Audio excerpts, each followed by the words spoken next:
भगवान श्री कृष्ण है, लेकिन वास्तविकता ये है अगर आप भगवत गीता को पढ़ेंगे, वेदों को पढ़ेंगे, उपनिषदों को पढ़ेंगे तो आप निष्कर्ष पर पहुंचेंगे कि परम भगवान श्री कृष्ण है और उनका आविर्भाव दिवस है, उनका जन्म दिवस है। तो सभी लोगों को इसमें बड़े हर्षोल्लास के साथ भाग लेना चाहिए। हमको ऐसा नहीं सोचना चाहिए कि ये भगवान किसी विशेष धर्म के हैं। भगवान परमात्मा परब्रह्म सबके हैं, वो अलग नहीं है। उनके नाम अलग अलग हो सकते हैं लेकिन वो वही है। जैसे सूर्य एक है, उसका अलग अलग स्थानों पर अलग अलग नाम है लेकिन सूर्य एक ही है। इसी प्रकार से भगवान श्री कृष्ण जो हैं वो परम भगवान हैं और उनका जन्म उत्सव है। तो भक्त लोग उसका तैयारी बहुत ही भव्यता से कर रहे हैं, क्योंकि हमारा अंतर्राष्ट्रीय कृष्ण भावना संघ पूरे विश्व में आज लगभग 1000 से अधिक मंदिर हैं और वहां सब जगह बड़े हर्षोल्लास के साथ जन्माष्टमी कार्यक्रम मनाया जा रहा है। और उसी क्रम में लखनऊ में भी श्री श्री राधा रमण बिहारी मंदिर सुशांत गोल्ड सिटी में मनाया जाएगा। इसमें कार्यक्रम इस प्रकार से रहेंगे, सुबह मंगला आरती से दर्शन कीर्तन शुरू होगा। तो मंगला आरती 4:30 बजे भगवान का होगा और उसके बाद सारी साधना करेंगे भक्त लोग, तुलसी आरती, नरसिंह आरती, प्रार्थनाएं और गुरु पूजा के बाद अविरल अखंड कीर्तन शुरू हो जाएगा, जो कि 24 घंटे तक निरंतर हरे कृष्ण महामंत्र का यानी भगवान के पवित्र नामों का जाप होगा। और इस बार बहुत ही विशेष रख रहे हैं क्योंकि जो युवा है वो पूर्ण रूप से भटक रहा है, उसको नहीं पता है कि वास्तविक आध्यात्मिक शिक्षा क्या है, वो संस्कार क्या है। तो इनको देने के लिए दिव्य चेतना जागृति आंदोलन की शुरुआत की है इस जन्माष्टमी से। इस कार्यक्रम में जितने भी युवा हैं उनको प्रयास कर रहे हैं, जो हम लोगों के संपर्क में है, जो इंटरेस्टेड हैं, क्योंकि हम अभी लखनऊ की सारी यूनिवर्सिटी, सारे कॉलेज यहाँ जाकर के लोगों को प्रेरित कर रहे हैं कि लोग धर्म के नाम पर लड़े नहीं बल्कि एक साथ आकर के भगवान की भक्ति करें। क्योंकि जैसे मैं अक्सर कॉलेज यूनिवर्सिटी में जाता हूँ तो वहाँ हमें छात्र हर प्रकार के मिलते हैं, हर धर्म के होते हैं। तो मैं उन लोगों को एक ही बात बोलता हूँ कि भैया क्या गणित ईसाई गणित होता है, मुस्लिम गणित होता है, हिंदू गणित होता है? तो लोग बोलते हैं नहीं, गणित तो गणित होता है और उसका लाभ सब लेते हैं। तो इसी प्रकार से ये गीता का ज्ञान ये सबके लिए है। कृपया इसे धर्म विशेष का मत मानिए, ये सबके लिए है, क्योंकि गीता का ज्ञान दिया गया था आज से 5000 वर्ष पूर्व भगवान श्री कृष्ण के द्वारा। तो वो ज्ञान जब हम प्राप्त करेंगे तो हम समझ पाएंगे कि वास्तविकता में मनुष्य जीवन का उद्देश्य क्या है। तो सारे यूथ के साथ ये विशेष कार्यक्रम है जिसकी शुरुआत कर रहे हैं इस जन्माष्टमी से, जिसमें सारे युवा आएंगे और वो इसमें भाग लेंगे।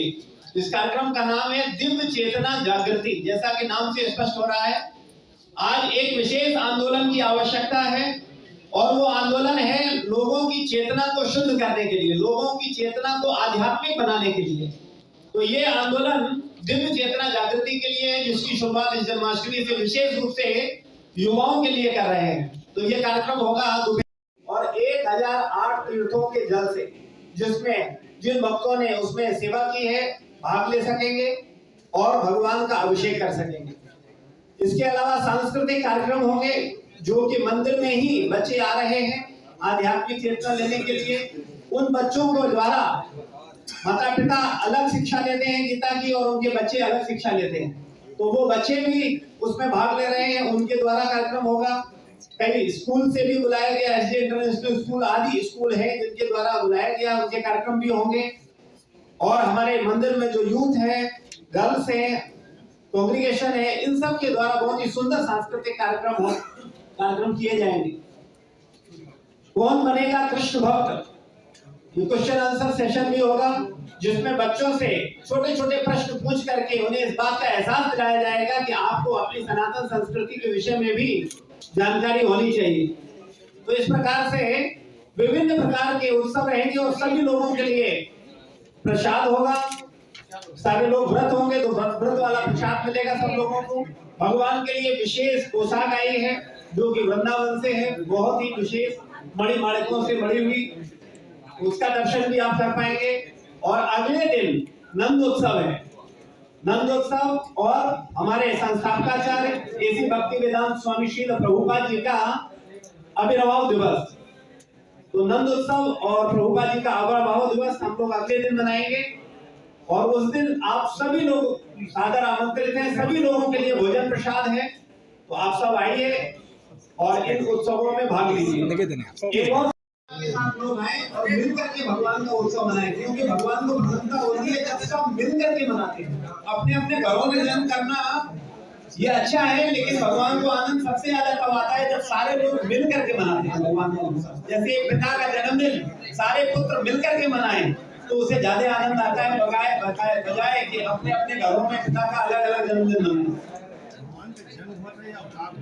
भगवान का अवतार हुआ था और भगवान का जन्म हुआ था, इन दोनों में ज्यादा भेद नहीं है। वास्तविकता में अवतार है, लेकिन उसको हमें समझना होगा क्या है, कि उसको समझने के लिए बहुत टाइम देना पड़ेगा।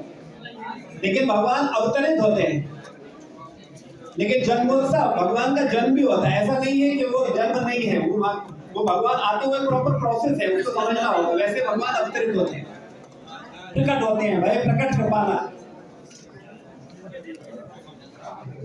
देखी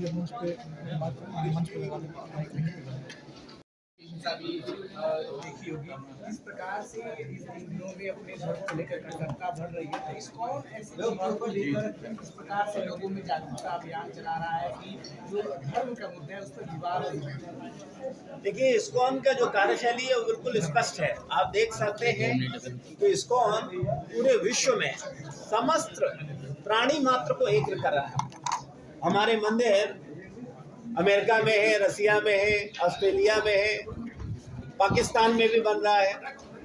तो पूरी दुनिया में हम लोग ये संदेश देने का प्रयास कर रहे हैं कि भगवान एक है, अलग नहीं है। जैसे सूर्य को कहीं सूरज, कहीं सन, कहीं चांद बोला जाता है, इसीलिए इसी तरह से भगवान को भी कोई अल्लाह बोलता है, कोई गॉड बोलता है और कोई कृष्ण बोलता है। इनमें कोई भेद नहीं है, एक ही है। तो हम सबको मिल करके मनाना चाहिए, ना कि हमें सोचना चाहिए कि हमारे अल्लाह अलग हैं या हमारे कृष्ण अलग हैं या हमारे गॉड अलग हैं।